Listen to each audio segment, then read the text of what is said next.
Hello everyone, welcome to my channel English with trick.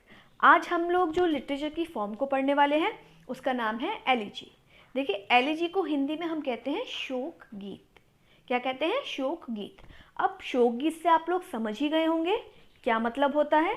देखिए, जब हमारा कोई अपना, कोई करीबी, कोई आपका बहुत ज़्यादा प्यारा जो एक्सपायर हो जाता है, जो मर जाता है, और उसके मरने के बाद अपने दिल के, अपने मन की भावनाएं जो आप निकालते हैं, अपने दिल और दुख की जो दर्द है, जो भावना, उनको निकालने के लिए जो आप गीत या कविता को गाते हैं, लिखते हैं, पढ़ते हैं, बोलते हैं, वही आपका क्या हो गया? एलिजी।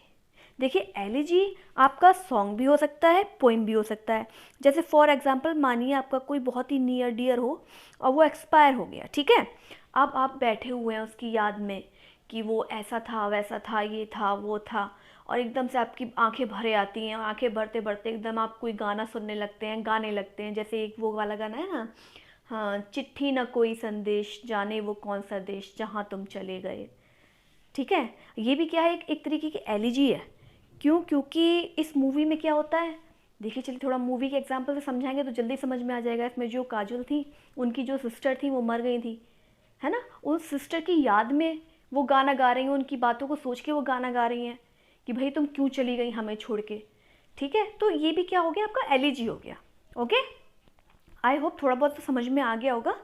तो स्टार्ट करते हैं अपना एलिजी को। देखिए, elegy is a poem of morning. Morning बोलते हैं विलाप करना, मतलब एलिजी एक पोएम है कुछ विलाप करने की। क्या विलाप करने की? जब आपका कोई प्यारा मर जाता है। It offers a poet to express his sorrow on the death of his dear and near. ये एक ऑफर है पोइट के लिए। ऑफर मतलब ऐसा नहीं कि by one get one free का ऑफर है, नहीं।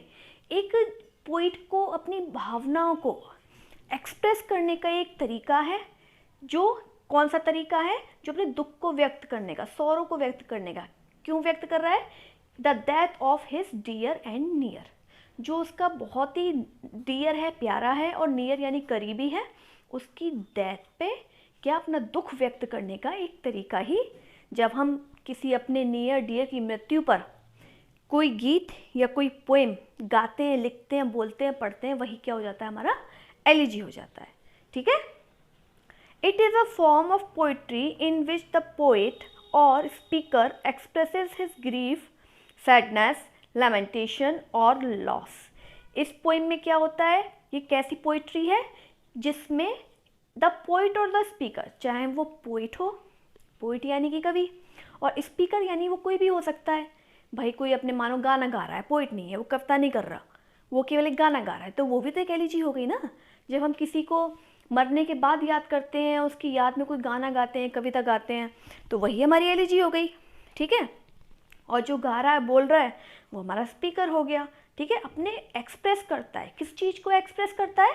अपने दुख को, अपनी जो अंदर की उसकी जो भावनाएं हैं उनको व्यक्त करता है, अपने दुख को व्यक्त करता है, अपने लेमेंटेशन को व्यक्त करता है। जो उसका एक नुकसान हुआ है ना, जो मतलब उसका एक पर्सनल लॉस हुआ, ऐसा लगता है कि बस अब ख़त्म, सब कुछ चला गया, सब कुछ, अब कुछ नहीं बचा दुनिया में। ठीक है, जो उसका पर्सनल लॉस हुआ होता है, लॉस मतलब कि अंदर से उसको लगता है कि ख़त्म सब कुछ, अब उसको क्या करता है? व्यक्त करता है। ठीक, नेक्स्ट पॉइंट पे आते हैं। It had its origin in ancient Greek. कहाँ से इसकी शुरुआत हुई थी? ग्रीक से इसकी शुरुआत हुई थी। ठीक है, एंशियंट ग्रीक से। नेक्स्ट पॉइंट देखते हैं, point number 3। It is derived from the Greek work.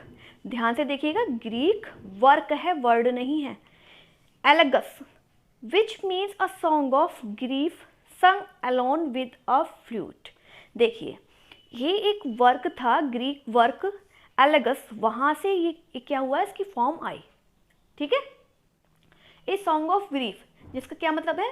एलेगस का क्या मतलब है? अ सॉन्ग ऑफ ग्रीफ, मतलब दुख में आप कोई गाना गा रहे हैं। संग अलोंग विद अ फ्लूट, एक बांसुरी के साथ। फिर से समझेंगे इतने पार्ट्स को। It is drive from the Greek work elegos which means a song of grief sung along with a flute.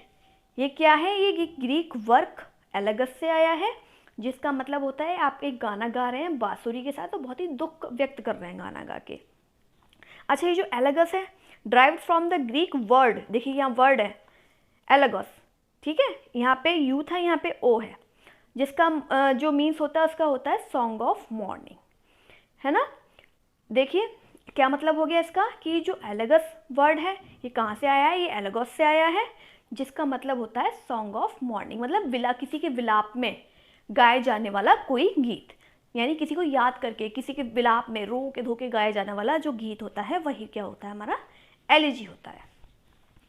Next point पे आइए। नेक्स्ट है हमारा पॉइंट नंबर 4। पॉइंट नंबर 4 है हमारा क्या है, there are 2 kinds of elegies. देखिए elegy कितनी टाइप की होती है, 2 काइंड्स, 2 टाइप की होती हैं। अब वो कौन कौन सी होती हैं, देखिए पहली होती है पर्सनल एलिजी, जिसको हम सब्जेक्टिव एलिजी भी कहते हैं, और सेकंड होती है आपकी इम्पर्सनल एलिजी, जिसको हम ऑब्जेक्टिव एलिजी भी कहते हैं। कभी कभी एग्जाम में ये भी पूछ लिया जाता है कि पर्सनल एलिजी को हम और किस वर्ड में जानते हैं या और किस रूप में जानते हैं, तो आप कह सकते हैं आराम से कि सब्जेक्टिव एलिजी भी कहते हैं, या ये कह सकता है एग्जामिनर पूछ सकता है कि इम्पर्सनल एलिजी को हम और किस एलिजी के रूप में जानते हैं, तो ये आपकी ऑब्जेक्टिव एलिजी भी कहलाई जाती है, ठीक है। फर्स्ट आ गया आपका पर्सनल एलिजी को थोड़ा समझ लेते हैं। पर्सनल एलिजी में क्या कहना चाह रहा है लेखक, पर्सनल एलिजी कैसी होती है, उसमें क्या होता है। देखिए in a personal elegy the poet laments the death of some close friend, relative and individual। देखिए पर्सनल एलिजी में क्या होता है, पोइट अपना पर्सनल जो लॉस होता है, मतलब उसका जो कोई बहुत ज़्यादा करीबी होता है, बहुत ज़्यादा करीबी की डेथ पे वो विलाप करता है, ठीक है, जो उसका कोई क्लोज फ्रेंड हो सकता है, उसका कोई रिलेटिव हो सकता है, या वो खुद उसका इंडिविजुअल कोई बहुत ज़्यादा पर्सनल हो सकता है। मतलब थोड़ा समझिए, जैसे आपको कोई बहुत ही ज़्यादा करीबी हो, बहुत ज़्यादा करीबी, जैसे आपके रिलेटिव हो, आपका कोई यार दोस्त हो, या जिसे आप दिल से बहुत ज़्यादा अपना मानते हो, अगर उसकी मृत्यु पर एक पोइट या एक स्पीकर कोई गाना गाता है, कविता लिखता है, कविता गाता है या कुछ भी करता है, ऐसे अपना शोक गाकर या बोलकर प्रति जो है प्रकट करता है, तो वो हो गया आपका पर्सनल एलिजी, ठीक है। और सेकंड इम्पर्सनल, देखो ये समझ में ही आ रहा होगा, जो पर्सनल ना हो, इसको भी और अच्छे से समझ लेते हैं। देखिए सेकंड पॉइंट है आपका इम्पर्सनल एलिजी, मतलब सीधी सी बात है, पर्सनल में हो गया जो पर्सनल हो उसका बहुत ही करीबी, और इम्पर्सनल में क्या है, in a impersonal elegy the poet is sad on the misfortune of mankind. देखिए अब इसका क्या मतलब हुआ, जो इसमें क्या करता है, जो पोइट होता है उसकी जो विलाप होता है, जो दुख होता है, वो पर्सनल नहीं होता, बल्कि पूरी मानव जाति के लिए वो अपना, पूरे मैनकाइंड के लिए, पूरी मानव जाति के लिए अपना दुख प्रकट करता है।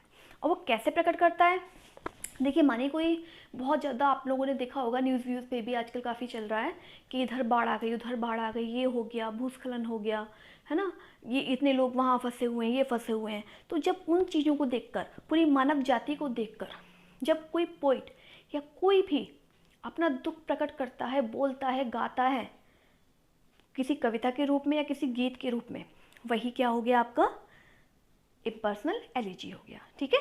जो पूरा नेचुरल डिसास्टर होता है पूरा मैनकाइंड के ऊपर, या कोई बहुत बड़ी घटना हो जाती है ना, तो वही क्या हो गया, कोई आपदा, कोई घटना, ये सब क्या हो गया आपका इम्पर्सनल एलिजी, ठीक है। नेक्स्ट पॉइंट पे आते हैं। इन मॉडर्न टाइम में writing an elegy poet does not care about literary device. जब पोइट ये एलिजी लिखता है, मतलब मॉडर्न टाइम में, इस समय, like metre, rhyming scheme, strangers, etc। देखिए फिर से पढ़ेंगे एक बार। In modern time writing an elegy poet does not care about literary device like metre, rhyming scheme and strangers, etc। ये कहना चाह रहे हैं पोइट, क्या कहना चाह रहे हैं कि इस समय जो इस पैराग्राफ में ये लिखा हुआ है कि इस समय जो भी आपकी एलिजी बनती है उसमें ऐसा कुछ ज़रूरी नहीं है, ऐसा कुछ मतलब कि ऐसा नहीं है कि आपको इतने का ही ये मीटर रखना होगा, कोई राइमिंग स्कीम नहीं होती, ऐसे कुछ पर्टिकुलर चीज़ नहीं होती, ना कोई पर्टिकुलर मीटर होता, ना कोई पर्टिकुलर स्ट्रेंजा होता कि इतने ही स्ट्रेंजा होने चाहिए, ये राइमिंग स्कीम होनी चाहिए, ये मीटर होने चाहिए, ऐसी कोई भी बाउंडेशन नहीं है, ठीक है। We only focus on poet's emotion which should be serious. केवल फोकस किस पे किया जाता है, पोइट्स के इमोशन पे, but in classical elegies, classical elegy यानी पुरानी एलिजीज में क्या होता था, एलिजी एक कपलेट 2 लाइन स्टेंजा, जो एलिजी होती थी वो कपलेट के तौर में आती थी। कपलेट मतलब 2 लाइन्स के स्टेंजा होते थे 2 लाइन, फिर 2 लाइन, फिर 2 लाइन, फिर 2 लाइन, और उसमें पहली लाइन जो होती थी वो हेक्सामीटर की होती थी और दूसरी लाइन जो होती थी वो पेंटामीटर की होती थी। हेक्सामीटर यानी कि आपका 12 सिलेबल हो गए, है ना, और पेंटामीटर यानी कि आपका 10 सिलेबल हो गए। ओके, आई होप समझ में आ रहा हो। अच्छा, एक बार और इसे अच्छे से समझा देती हूँ, बता देती हूँ, क्योंकि मुझे ऐसा लग रहा है समझ में नहीं आया होगा। देखिए, पहला, जैसे मानिए 4 लाइन की पोइम है, ठीक है। पहली लाइन जो होगी वो हेक्सामीटर, ठीक है। दूसरी लाइन होगी वो आपका पेंटामीटर, ये 2 लाइन कपलेट हो गई। फिर तीसरी लाइन होगी हेक्सामीटर, फिर चौथी लाइन होगी पेंटामीटर, ये 2 कपलेट हो गई, ठीक है। इस तरीके से होते थे पहले। आई होप अब समझ में आ गया हो। नेक्स्ट आते हैं, नेक्स्ट, अच्छा देखिए, एक और टाइप होता है एलिजी का, वो होता है आपका पेस्टोरल एलिजी, ठीक है। कौन सा होता है, पेस्टोरल एलिजी। अब पेस्टोरल एलिजी क्या होता है, pastoral elegy is a special kind of elegy, ये एक स्पेशल काइंड की एलिजी होती है। कैसे, द वर्क, सॉरी यहाँ वर्ड होगा, the word pastoral come from Greek word pastor. ये जो पेस्टोरल वर्ड है ये कहाँ से आया है, ये ग्रीक वर्ड पेस्टोर से आया है, विच मीन्स, जिसका मीन्स होता है टू ग्रेस। टू ग्रेस का मतलब क्या होता है, ग्रेस बोलते हैं इसे किसी को, जैसे आपने देखा होगा बकरी वकरी को चराने जो ले जाते हैं, चराना या चरना, उसे क्या बोलते हैं, ग्रेस। अच्छा, और ये जो पेस्टोरल एलिजी हो गया, इसी से क्या बन गया, जो चरवाहा होते हैं ना, जो बकरियों को चराते हैं, उनके ऊपर कोई एलिजी जो होती है वो उसे बोलते हैं pastoral elegy. Hence pastoral elegy is an elegy in which the poet present himself as a shepherd mourning on the death of other shepherd. Shepherd वही हो गया आपका चरवाहा जो होते हैं, जो बकरियों भेड़ों वगैरह को चराते हैं। तो इसमें पोइट क्या करता है, जो एक चरवाहा जो मर जाता है अगर, उसके ऊपर ये एलिजी को लिखता है अगर, तो वो हो गई आपकी पेस्टोरल एलिजी। ओके, जैसे for example Lycidas is a pastoral elegy bye John Milton. John Milton की कल मैंने आपको बायोग्राफी पढ़ाई थी, उसमें भी देखी मैंने आपको लिसिडस के बारे में बताया था, थोड़ा सा आया था ना ये। तो ये लिसिडस क्या है, जॉन मिल्टन की एक पेस्टोरल एलिजी है। ओके, नेक्स्ट आइए, थीम। अब इसकी एलिजी की थीम क्या है, तो देखिएगा, the sole theme of the elegy is death. अब ये मैं आपको बता ही चुकी हूँ, इसकी मेन थीम क्या है, जब हम किसी की मौत पे कुछ अपना दुख व्यक्त करते हैं एक कविता के माध्यम से या एक गीत के माध्यम से, वही क्या होता है, हमारी एलिजी होती है। तो इसकी मेन थीम क्या हो गई, death. The ultimately and unexpected, sorry, the untimely and unexpected departure of the dearest soul from the mortal world. देखिए, द अनटाइमली एंड अनएक्सपेक्टेड मतलब किसी की समय से पहले मृत्यु, या किसी की आप एक्सपेक्ट ना कर रहे हो और उसकी मृत्यु हो जाए, है ना, इस दुनिया से उसकी जो है आत्मा है चली जाए, इस नश्वर दुनिया से, वही क्या है, इसकी मेन थीम है। फिर से एक बार पूरा मैं समझाऊंगी ये पैरा। जब हमारा कोई जो डियर और नियर होता है, उसका अनटाइमली और अनएक्सपेक्टेड वे से डेथ होना, है ना, वो क्या होता है, हम कहते हैं ना, कभी कभी कोई मर जाता है, अरे यार वो तो बिल्कुल सही था, कल ही तो मुलाकात हुई थी, वो तो अभी जवान था, उसे इतनी जल्दी कैसे मर गया, वो कोई बीमारी थी या किसी को कुछ हो जाता है। जब अनएक्सपेक्टेड डेथ होती है, या फिर उसकी डेथ का कोई ऐसा टाइम नहीं होता से मतलब, जैसे मानिए कोई एजेड है, चलिए ठीक है, बीमार चल रहा है, एजेड है या कुछ बात है, तो चलो ठीक है, ये हो जाता है कि हाँ बहुत दिनों से बीमार था या इतने साल का था। लेकिन क्या होता है, कभी कभी बिल्कुल कुछ पता नहीं चलता, बैठे बैठे आदमी ख़त्म हो जाता है। तो अनएक्सपेक्टेड और अनटाइमली, है ना, जब किसी की मृत्यु होती है इस दुनिया से, वही इसकी क्या है, थीम है। It is an emotional outburst and cry of infinite passion and the pain of finite heart that year. ये क्या चीज़ है, देखिए, जब हमारा जो इमोशंस होते हैं, मतलब अंदर की जो हमारी भावनाएं होती है, वो भावनाएं एक तरीके से आउटबर्स्ट होती हैं, जो हमारा इमोशनल विस्फोट होता है, हम बहुत ज़्यादा क्या होता है, रोने लगते हैं, बिल्कुल पैशन, मतलब आप ये समझिए जब हम किसी से बहुत ज़्यादा प्यार करते हैं, है ना, तो उन हमारे और उसके बीच में जो एक पैशन होता है हमारे प्यार में, हमारे रिलेशन में, जो एक दूसरे का दर्द होता है, वो दर्द जब इमोशनल होकर एकदम बाहर निकलता है, वही क्या होता है, हमारा एकदम विस्फोट होता है। ऐसा होता है ना, एकदम फूट फूट के रोना, या फूट फूट के जो आप कहते हैं साधारण भाषा में, बहुत वो फूट फूट के रोया उसके जाने पे, वही चीज़ क्या हो गई हमारी, इसकी थीम हो गई, मेन चीज़ यही होती है। अब आगे देखिए, कुछ इंपॉर्टेंट मैंने एलिजीज ली हैं, एक सेकेंड, हाँ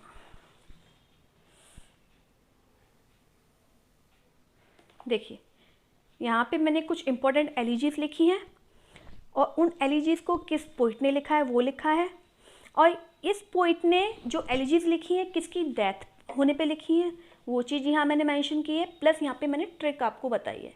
अच्छा, एग्ज़ाम में कभी कभी क्या होता है कि एग्ज़ामिनर हमसे पूछ लेता है कि बताइए ये वाली एलिजी किसने लिखी। अब जैसे मानिए ये है इन मेमोरियम, ठीक है, एग्ज़ामिनर पूछ लेगा इन मेमोरियम किसने लिखी, और 4 ऑप्शन होंगे, ऑप्शन में आपका 3 तो दे दिए जो आपके सिलेबस में है, शेक्सपियर, वर्ड्सवर्थ, मिल्टन, और एक दे दिया टेनिसन। आपको पता है टेनिसन तो हमारे कोर्स में है ही नहीं, ये तो होगा ही नहीं, ठीक है, इन तीनों में से एक होगा, तो आप क्या करते हैं, उन तीनों में से तुक्का मार के लगा जाते हैं। लेकिन क्या होता है, ये ऑलरेडी टेनिसन भी हमारे कोर्स में है, ये मान के चलिए, क्यों, क्योंकि ये एलिजी हमारे कोर्स में है, ठीक है, लिटरेचर की ये फॉर्म जो एलिजी है ये हमारे कोर्स में है, लिटरेरी टर्म्स वगैरह और इनसे रिलेटेड ये चीज़ें एग्जामिनर अक्सर पूछ लेता है। तो एक मिनट ऐसे ही दिखाऊंगी मैं आपको। देखिए, फर्स्ट जो इम्पोर्टेंट एलिजी है वो कौन सी है, elegy written in a country churchyard, ठीक है, ये एक एलिजी है, ये किसने लिखी है, ये लिखी है थॉमस ग्रे ने, ठीक है।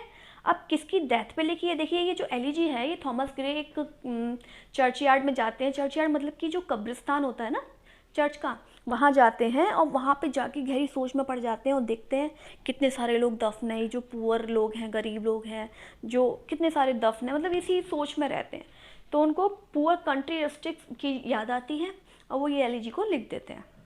अच्छा, इसको हमने किस ट्रिक से याद किया है, बहुत ज़्यादा कन्फ्यूजन हो जाता है एलिजी में कि किसने लिखी है भाई, किसके ऊपर लिखी है, तो उसके लिए मैंने एक ट्रिक बनाई है। देखिए क्या बनाई है, गरीब लोग चर्च में गिरे, है ना, आपको क्या याद रखना है, गरीब लोग, गरीब लोग यानी ये पुअर आ गया, ठीक है, पुअर कंट्री डिस्ट्रिक्ट्स, ठीक है, गरीब लोग चर्च, चर्च यहाँ से ले लिया और गिरे ये आ गया, ठीक है। तो आपको क्या याद रखना है, गरीब लोग चर्च में गिरे, इससे आपको ये क्या याद हो जाएगा कि गरीब लोग यानी कि जो पुअर लोगों की जो डेथ हुई थी, कब्र देखकर उनको ये एलिजी लिखने का आइडिया आया था, किसको आया था, चर्च से आ गया आपको ये कि इसका नाम क्या था एलिजी का, चर्चयार्ड, है ना, और गिरे यानी कि थॉमस गिरे ने इसको कंपोस्ट किया है, लिखा है। नेक्स्ट है ये, नेक्स्ट है हमारा, नेक्स्ट एलिजी हमारी इन मेमोरियम, ये लिखी हमारे टेनिसन ने, ठीक है। अब ये इन मेमोरियम टेनिसन ने किसकी डेथ पे लिखी है, आर्थर हेलम, किसकी डेथ पे लिखी है, आर्थर हेलम की डेथ पे। अब इसको कैसे लर्न करेंगे, टेनिसन को हेलन की याद आई, टेनिसन, देखिए टेनिसन आ गया, और हेलम को हम पढ़ लेंगे हेलन, हेलन तो आप जानते ही होंगे अच्छे से, है ना, कौन थी, ठीक है। टेनिसन को किसकी याद आई, ये मेमोरी से, हमने ये मेमोरी उठा लिया बस केवल मेमोरियम से, तो इस तरीके से हम इसे याद कर सकते हैं, क्या याद कर सकते हैं कि टेनिसन को हेलन की याद आई। पहली ट्रिक थी हमारी गरीब लोग चर्च में गिरे, दूसरी ट्रिक थी हमारी टेनिसन को हेलन की याद आई, ठीक है। थर्ड इंपॉर्टेंट एलिजी है हमारी रग्बी चैपल, कौन सी, रग्बी चैपल, ये किसने लिखी थी, ये लिखी थी हमारे मैथ्यू आर्नोल्ड ने। अच्छा, ये जो थे रग्बी चैपल ये इनके पापा थे, इनकी डेथ पे लिखी थी इन्होंने, है ना, तो यहाँ पे मैंने लिख दिया हिज फादर। अब इसको लर्न कैसे करेंगे कि ये जो पापा, फादर आ गया पापा, है ना, पापा की पुरानी, ओल्ड, मैथ्यू आर्नोल्ड, ओल्ड उठा लिया, ठीक है, पापा की पुरानी, चैपल को हम पढ़ लेंगे चप्पल। अब कुछ नहीं, बैठे थे जनाब आर्नोल्ड साहब, पापा की चप्पल देखी और फुट फुट के रोने लगे, क्यों, चप्पल देखी उन्हें अपने पापा की याद आ गई। ये केवल एक याद करने की ट्रिक और तरीका है, इसको सीरियस मत लीजिएगा ज़्यादा, है ना, कहीं वाकई में कि मैडम ने बताया था कि चप्पल देख के याद आई इसलिए लिख दी है, ना भैया, ये तो केवल एक याद करने की ट्रिक है क्या ट्रिक है कि मैथ्यू आर्नोल्ड को अपने पापा की पुरानी चप्पल देख के उनकी याद आ गई, उन्होंने क्या लिख दी, एलिजी लिख दी। नेक्स्ट आइए, नेक्स्ट है हमारा फोर्थ एलिजी है in memory of W.B. Yeats. ये किसने लिखी, W.H. ऑर्डन ने। देखिए इसमें तो कुछ ऐसा लिखने की ज़रूरत है नहीं कि किसके ऊपर लिखी, ये तो साफ साफ पता ही चल रहा है कि W.B. ईट्स की याद में लिखी थी, है ना। किसने, W.H. ऑर्डन ने। इसको हम ऐसे याद कर सकते हैं, W.B. इज इक्वल W.H, ठीक है। नेक्स्ट आइए, नेक्स्ट है हमारा 5 नंबर एस्ट्रोफिल। ये किसने लिखी थी, ये स्पेंसर ने लिखी थी। और किसकी याद में लिखी थी, ये सर फिलिप सिडनी की याद में लिखी थी, ठीक है। इसको हम लर्न कैसे करेंगे, देखिए इसको हम इस तरीके से लर्न कर सकते हैं। देखिए पहले ये ट्रिक देख लीजिए, फल खाए सिद ने पेन से। अब सिद को, एक लड़का है मानिए सिद, उसको फल काट के दे दिए गए और उसको कुछ भी छुरी कांटा चम्मच कुछ नहीं दिया गया। उसके पास एक पेन रखा था, पेन खोला उसने, पेन से क्या किया, लगाया फल और खा लिया। ये आप इमेजिन करिए और इमेजिन करते ही क्लियर हो जाएगी ये चीज़ कि फल खाए सिद ने पेन से। अब ये कहाँ से क्या चीज़ ली है मैंने, देख लीजिए। देखिए एस्ट्रोफिल, यहाँ से उठा लीजिए फल, किसने खाए, सिद ने, ठीक है। किससे खाए, स्पेंसर, पेन से खाए, पेन यहाँ से ले लिया। फल खाए सिद ने पेन से, ओके। इस तरीके से हमें ये लर्न हो जाएगा। नेक्स्ट आइए, नेक्स्ट है हमारा, नेक्स्ट एलिजी है an elegy on the death of a mad dog. एक एलिजी किसके ऊपर, किसकी डेथ पे लिखी, पागल कुत्ता, ठीक है, पागल कुत्ते की डेथ पे लिखी। अच्छा ये क्या पोइम थी, ये क्या एलिजी थी कि इसमें एक पागल कुत्ता होता है, वो किसी को काट लेता है, तो फिर उसकी डेथ पे ये लिखा था ओलिवर गोल्ड स्मिथ ने। किसने लिखा था, ओलिवर गोल्ड स्मिथ ने। आप इसको ऐसे लर्न कर सकते हैं। अब किसकी डेथ पे लिखा था, क्या लिखा था, ये तो मैंने आगे फिर कुछ लिखा नहीं क्योंकि इसमें क्लियर हो गया है ना। अब इस तरीके से आप याद कर सकते हैं कि एक सोने का कुत्ता देख के, गोल्ड, सोने का कुत्ता देख के क्या हो गए, पागल हो गए हम। मानिए कि एक सोने का बहुत बड़ा कुत्ता आपके सामने रखा हुआ है और उसे देख के तो आप गोल्ड को देख के पागल हो गए। इस तरीके से लर्न कर सकते हैं। 7th है आपकी एडोनियस। किसने लिखी, P.B. शेले ने लिखी। किसने लिखी, P.B. शेले ने। और किसकी डेथ पे लिखी, ये लिखी आपकी जॉन कीट्स की डेथ पे। किसकी डेथ पे, जॉन कीट्स की डेथ पे। अब इसको हम कैसे लर्न करेंगे, कीट पतंगों को शैल दो। देखिए जो कीट पतंगे घूमते रहते हैं ना, उनको शैल यानी एक रहने की जगह चाहिए। इस तरीके से आप इसे लर्न कर सकते हैं। आपको बस केवल थोड़ा सा दिमाग लगाना है, इमेजिनेशन करना है कि मानिए कीट पतंगे उड़ रहे हों, और क्यों उड़ते हैं वो इधर उधर, क्योंकि उनको कोई घर नहीं मिलता है ना। तो कीट पतंगों को शैल दो, घर दो, एक तरीके से आप इसे याद कर सकते हैं। कैसे, देखिए कीट आ गया, जॉन कीट, ठीक है। कीट पतंगों को क्या दो, देखिए दो, ये आ गया, डीओ दो, शैल दो, तो ये शैले हो गया आपका। इस तरीके से हम इसे पूरा लर्न कर सकते हैं। आई होप वीडियो आपको अच्छा लगा हो। और एक बार ये सारी ट्रिक की आप जो है स्क्रीनशॉट लीजिए, इसे मैं और जूम कर दे रही हूँ, तो आपको अच्छे से समझ में आ जाएगी और चीज़ें, ठीक है। आई होप आपको वीडियो अच्छा लगा हो, और वीडियो अच्छा लगा हो तो लाइक, सब्सक्राइब और शेयर करना ना भूलें। Thank you very much.